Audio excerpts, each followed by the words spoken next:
Hey, Shalom Akim. First and foremost, I want to give all praises and glory unto Yahweh, Ba'ashem, Yahushai, Ba'ashem Rachak with us. Double honors unto the elders, apostles, a grand millstone. The elders, a grand millstone, and of course, peace and blessings unto the hopeful elect, the sincere servants of Yahweh, Ba'ashem, Yahushai, serving him in truth and sincerity. So coming back with another lesson through the Spirit, this lesson going to be based off of what? This war going on. Against what? Israel, Hamas, Gaza. This war that's going on. Well, apparently, the so-called people of the Lord that claim themselves to be the people of the Lord are over here warring. Literally out here in war. What their people are dying, and hey, it's amazing. And I'm gonna get to why it's amazing. So it says report. This is on National News, by the way, .com. nationalnews.com. It says report. Israel received warning from Egypt 3 days before attack, but ignored it. It says Israel received an official warning from Egypt 3 days before the deadly cross-border attack by Hamas on October 7, according to a prominent American politician. It says Rep. Michael McCall, the chair of the U.S. House Foreign Affairs Committee, said it remains unclear at what level the warning was given. He shared this information following an intelligence briefing to senior members of Congress. While Israel was taken off guard by the surprise attack, McCall's comments suggest that Egypt had indeed provided a warning in advance. It said in the attack, over 1,500 Hamas fighters breached the Gaza border fence, resulting in the tragic deaths of more than 1,200 or 1,200 Israeli civilians at locations such as music festival and kibbutzim at near the border. It said Israel's military response on the ground was delayed for several hours. So this is insane, man, because keep in mind, it says how the children, really the scriptures prophesy. What? Because when you look at the state of Israel and these so-called JOOs, you know what, that's slang, you know what I'm trying to say, these small hats, they claim that they got brought back onto the land. They went through a great, you already know what they went through. 6 million of them died, apparently. And after that, the Lord brought them back onto the land. And in 1948, the state of Israel was established, right? But all that is completely against prophecy. None of that lines up with prophecy, really, when you go deep into it. And it's a lot of holes in things that haven't been answered. Because these are the same people who are claiming that they're the children of the Lord. But within the scriptures, it literally clearly states what's going to happen. The prophecies concerning the children of the Lord coming back onto the land. What's going to be going on in the world. And how literally Yahushai, who the word alien called Jesus, will come back. And obviously Yahushai hasn't came back yet. The Messiah, he hasn't came back yet to deliver his people. The scriptures say how the Lord deliver his people and bring them back onto the land. They're not going to bring themselves back onto the land. The Lord literally is going to get them out using his chariots and bring them back onto the land in that manner. So when we get Isaiah 2:1, it says, the word that Isaiah, the son of Amos, saw concerning Judah and Jerusalem, and it shall come to pass in the last days that the mountain of the Lord Yahweh's house shall be established in the top of the mountains, and shall be exalted above the hills, and all nations shall flow unto it. And many people shall go and say, come ye, and let us go up to the mountain of the Lord Yahweh, to the house of the power of Jacob, and he will teach us his ways, and we will walk in his paths. For out of Zion shall go forth the law and the word of Lord Yahweh Jerusalem, from Jerusalem. Exactly, man. And this is prophecy, because we know when the Israelites are ruling, that when the Israelites are actually ruling the earth, running the earth. But no, obviously no other nation is going to have their own rulership. No other nation is going to have their own power. Literally all nations will be subject unto us, and they will be our slaves. The scriptures prophesy how the other nations will be our slaves, and how we're going to beat them with a rod of iron. The Israelites, the real Israelites. You don't see any of that. Right now, the state of Israel, they're still warring against these other countries. And when we're ruling, the other nations will come, because of course we're going to be in our perfection. The scriptures speak about that new covenant, the second covenant, which is us receiving those new perfect bodies, and we won't be going off anymore. We won't be sinning anymore. We'll be perfect. We'll have the perfect bodies, and we'll have the incorruptible flesh. So we'll have spiritual power, all that. So all that will be glorious in the sight of these other nations, and they're going to see how perfect the law of the Lord is, how perfect his law, statutes, and commandments are, how perfect his people are. They're going to want to follow after that. When you look at, of course, modern day Israel, of course, so Edomites dwell there now. Obviously, the true children of the Lord aren't there. You got Edomites there. Well, you got these happy parades, these pink parades that be going on. You got oral circumcision that be going on. You got kosher pork being created. You got the alternative lifestyle, these alphabet lifestyles being permitted and glorified over there. Completely the opposite. Literally completely the opposites, or the opposite of the law, statutes, and commandments that the Lord has written within his book. So we know that those are the children of Satan, trying to deem themselves as the children of the Lord. And the works show, the history shows, all of that shows, man, that those aren't the true people. And literally what's going on currently proves even more that these aren't the people of the Lord. So it goes on to say, Isaiah 2:4, and he shall judge among the nations, and shall rebuke many people.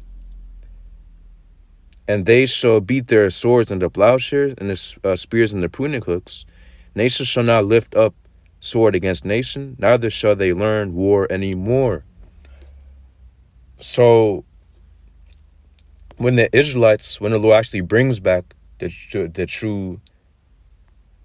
true people onto, of course, the land of Israel, at that time, of course, all the nations will be taken down. Their rulership will be taken down. Yahushua, obviously, would have taken down the other nations.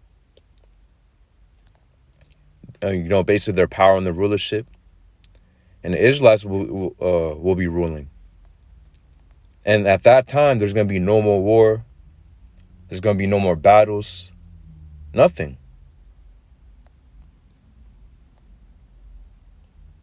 So when you go back to this article, and again, this is literally just one of the many articles I pulled out. You can literally look up the conflicts, the war going on in Israel, or between Israel and Hamas, and you'll see hundreds of articles, man. This again, just one of the many ones I brought out. But you can look at any of those articles and question, why is there war still happening? Really, why is there war still happening in the earth? You can even make that broad of a question to ask, if the true children of the Lord are back in the land and everything's all right and good, why is there still war and crying and violence going on in the earth? If the true children of the Lord are back within the land, go ahead and ask that question.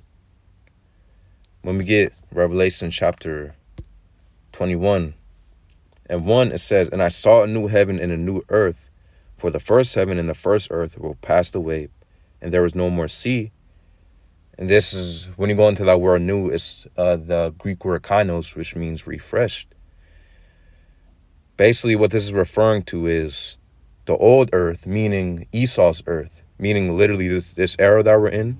Apostle John was seeing, John the Revelator, Apostle John, he was seeing this new earth, meaning the refreshed earth, an earth with, of course, the Israelites ruling in complete righteousness over the earth, and Yahweh Shai, of course, having established his kingdom, the earth being purified from the wickedness, and the other nations being brought down from their rulership and their power,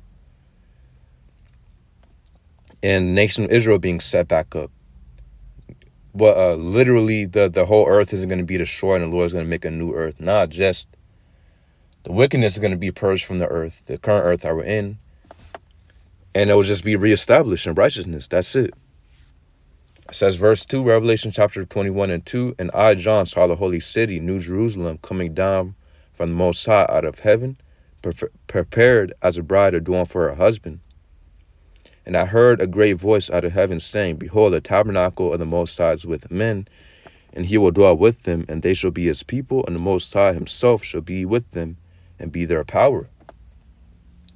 And the Most High shall wipe away all their tears from their eyes. And what the modern day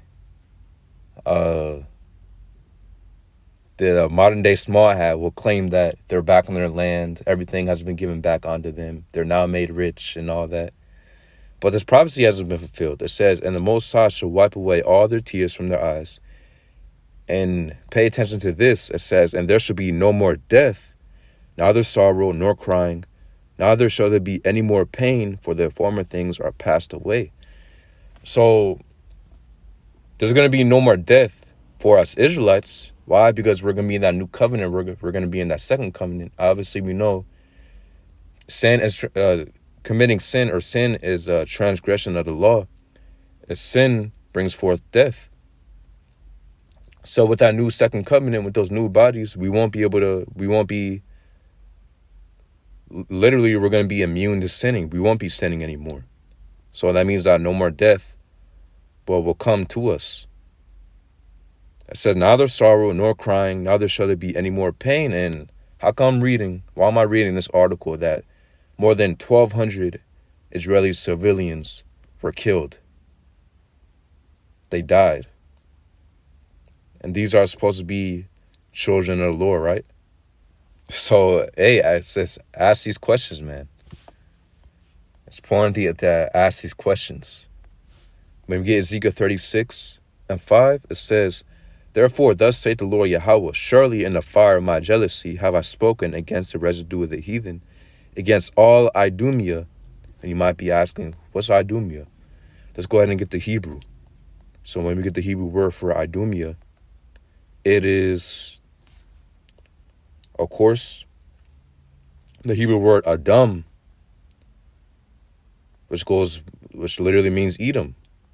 Adawam, Edomite. Adam, Edom. Adawam, which literally means red. Obviously, we know that what the so-called white people, they call themselves white. They're actually red. Them putting we know this term white was created. Them calling themselves white began around the 1600s. It was a social construct.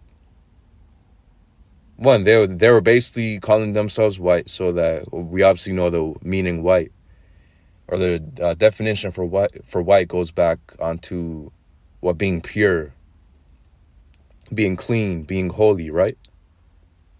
And they called the so-called Negroes, right, black, meaning negative and dark and void of light. That's what black means when you go into that definition. So I'm getting this Adam. So the word for literally Idumea speaking about Edom, Esau. We know, of course, Esau is a so-called white man. And of course, we know not all so-called white people are Edomites, but we know without a doubt majority of them are. And the history and what they're doing on the earth and what they're doing to the real Israelites, the so-called Negroes, Native Americans, Latinos, it proves the point. So to read it again, Ezekiel 36:5, therefore thus saith the Lord Yahweh, surely in the fire of my jealousy have I spoken against the residue of the heathen, against all Idumea, which have appointed my land. So look, it says, which have appointed my land, speaking about the land, speaking about the land of Israel, into their possession. Yeah, stealing our land, taking us out of our land, and taking their land, or taking the Lord's land. But it says, which have appointed my land into their possession with the joy of all their heart. Yeah, they're rejoicing and doing literally whatever they want in the Lord's land, committing all these abominations currently you see today within the land of Israel. It says, which have appointed my land into their possession with the joy of all their heart, with despiteful minds to cast it out for a prey. Let's get that word. Let's go ahead and get that word, despiteful. Hebrew word sha'at, which means despite, contempt.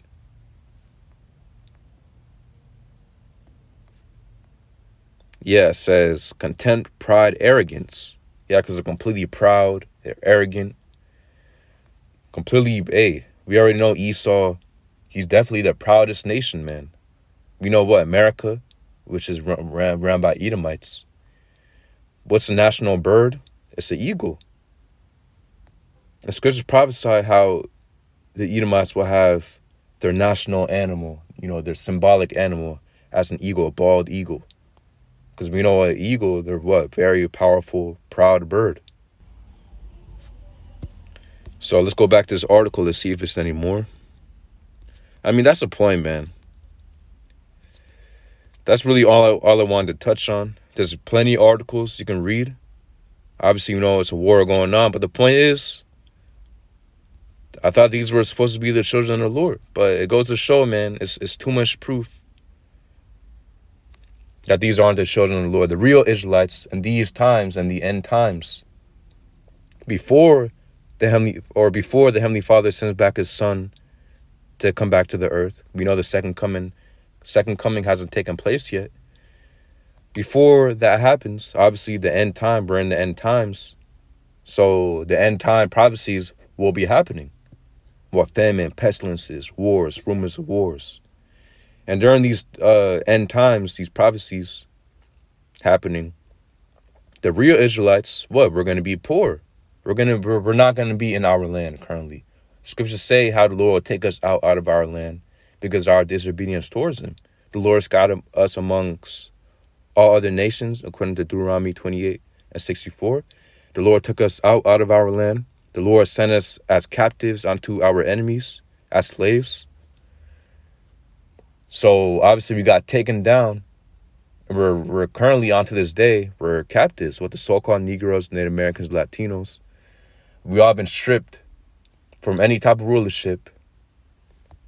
And we're all literally in captivity.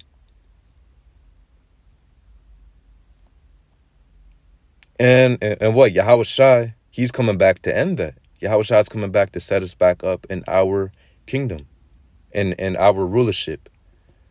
But what? Currently, the Israelites, we're poor. We're in a destitute state. That's why the so-called Negroes and Native American Latinos, they're literally at the bottom of the average income per year, or the average yearly income per year. Our people are at the bottom. Well, of course, we're in these ghettos. Literally, this whole society is set up, this whole system is set up to be against us, to work against our people.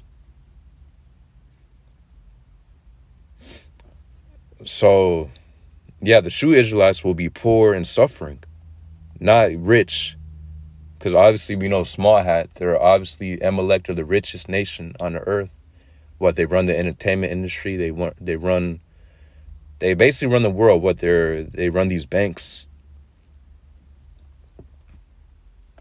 They're really they're behind these big, massive corporations. So obviously they have Again, they're super wealthy and rich. But the real Israelites in these times will be poor. So we know that those aren't the people, man. So it says, Isaiah 14:1, for the Lord Yahweh will have mercy on Jacob and yet choose Israel and set them in their own land, and the strangers shall be joined with them, and they shall cleave to the house of Jacob. And you might think that what the strangers are speaking about anybody, the strangers are speaking about the Israelite foreigners who have been scattered according to Deuteronomy 28:64 and other scriptures. Again, the scriptures prophesied that the Israelites will be scattered amongst the other nations. So it goes on to say, verse 2. So it says, the Lord have mercy on Jacob and yet choose Israel. Out of all nations, the Lord will only choose the Israelites. It says, verse 2, and the people shall take them and bring them to their place, and the house of Israel shall possess them in the land of the Lord Yahweh for servants and handmaids, speaking about the other nations. And they shall take them captives, whose captives they were, and they shall rule over their oppressors. Again, let me read that again. And the house of Israel shall possess them in the land of the Lord Yahweh for servants and handmaids, yes, slaves, and they shall take them captives, whose captives they were. Are we not captives currently? Of course, onto the Edomites and literally onto these other nations. We're oppressed on these other nations. We can't keep our laws, statutes, and commandments to the full because we're right here, dwelling in these wicked lands and countries. It says whose captives they were, and they shall rule over their oppressors. It says, verse 3, and it shall come to pass in the day that the Lord Yahweh shall give thee rest from thy sorrow and from thy fear, and from the hard bondage wherein thou wast made to serve. Yeah, we're in hard bondage right now. And we're still in captivity. Our people are suffering, man, within this captivity currently. It says, verse 4, that thou shalt take up this proverb against the king of Babylon, which is Esau, and say, how hath the oppressor ceased? The golden city ceased. We know Babylon the Great is America. The modern day Babylon is America. America, Babylon the Great is referred to as that golden city because it's that city that all other nations come to in awe and basically come to this city as if it's the best, or city, of course, meaning land. Speaking about the land of America, when other nations think about America, they think about what? It's this great country, land of the free. Well, you come to America to live the American dream and get rich, even though that idea is dwindling. Obviously, other nations are starting to see the nakedness of America, this wicked place. But what? Again, this place is known as that golden city, and other nations use America to obtain their riches. They took the ways of America, the philosophies, the way that America functions. They went ahead and implemented those within their own societies. So yeah, it says, so Esau will be taken down when the real Israelites are in rulership. Coming back, Yahushua comes back. He delivers the Israelites and places them back in our land. Of course, the Lord places us back in our land, the real Israelites. Then Esau won't be in rulership. No other nation is gonna have the ability to declare war or to have their own land. And nah, man, none of that's gonna happen. All the nations will be subject unto us. Let's go ahead and end it off with Revelation chapter 2. And 26 and 25, actually, it says, so this is a red letter. So this is Yahweh Shai speaking, the Messiah, the only begotten Son of the Heavenly Father. Revelation chapter 2 and 25. But that which ye have already, hold fast till I come. I mean, the truth, the truth, this faith that we have in Yahweh B'Hashem Yahushai, this work that we're doing. It says, he that overcometh and keepeth my works unto the end, to him will I give power over the nations. Exactly. So, and he that overcometh and keepeth my works unto the end, to him will I give power over the nations. So basically overcoming this wicked world, repenting back unto the Lord, and serving him in truth and sincerity unto the end, enduring unto the end. It says, to him will I give power over the nations. And what nations do you think it's speaking about? Literally these other countries, these heathen. It says, and he shall rule them with a rod of iron. As the vessels of a potter shall they be broken to shivers, even as I receive of my Father. Exactly. We know within Psalm chapter 2, literally the Heavenly Father gives his son Yahushai, of course, the rod of iron to rule over the heathen. And Yahushua will give us that rod of iron to rule over the heathen as well. For us Israelites, of course, who repent. It says, and he shall rule them with a rod of iron, and as vessels of a potter shall they be broken to shivers, even as I receive of my Father. Exactly. So this is what's going to go on when the real Israelites come back onto their land. What you're seeing right now, hey, this doesn't link up to what's going to actually happen when the children of Israel are actually delivered and when they're actually in their land. But I believe that's the point. Lord's will, you brothers out there edified. Yahweh, Ba'Shem, Yahushai, Ba'Shem Rakakwadash, Brakathum, Shalom.